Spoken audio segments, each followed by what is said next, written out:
మాజీ మంత్రి కాకరి గోవర్ధన్ రెడ్డికి కోవూరు ఎమ్మెల్యే వేమిరెడ్డి ప్రసాద్ రెడ్డి కౌంటర్ ఇచ్చారు. నెల్లూరు జిల్లాలో 10కి 10 సీట్లు సాధించి కందుకూరులో కూడా టీడీపీ జెండా ఎగురవేశామని ఆమె పేర్కొన్నారు. తెలుగుదేశం పార్టీ ఉమ్మడి నెల్లూరు జిల్లా కందుకూరులో బలంగా ఉందని, ఈ నేపథ్యంలోనే వర్కింగ్ ప్రెసిడెంట్ నారా లోకేష్ ఇక్కడ మహానాడు ఏర్పాటు చేయాలని నిర్ణయించారని ఆమె పేర్కొన్నారు. పార్టీ బలంగా ఉంది కాబట్టి నెల్లూరు జిల్లాలో మహానాడు ఏర్పాటు చేయడం జరిగిందన్నారు. ఇక్కడ మహానాడు సైట్ విజిట్కి రావడం జరిగింది. నిన్న కూడా మీరందరూ చూశారు, మీరందరూ కూడా రావడం జరిగింది. మహానాడు సన్నాహక సమావేశానికి రాష్ట్ర కమిటీ సభ్యులందరూ కూడా ఇక్కడికి రావడం జరిగింది.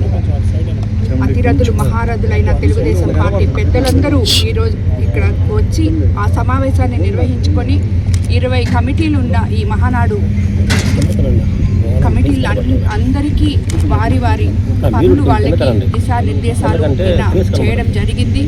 ఈరోజు కూడా ఇక్కడ ఇంకొకసారి వచ్చి సైట్ అంతా కూడా చూసుకోవడం జరుగుతుంది. ఈ మహానాడు మీకు అందరికీ తెలుసు, 44 సంవత్సరాల ప్రస్థానం కలిగిన ఈ తెలుగుదేశం పార్టీ ముఖ్య నాయకులు కీర్తిశేషులు నందమూరి తారక రామారావు గారి జన్మదినం పురస్కరించుకొని మహానాడిని మనం ఎప్పుడూ ఒక పసుపు పండుగగా ప్రపంచ తెలుగు ప్రజలందరూ జరుపుకునే పండుగ ఇది.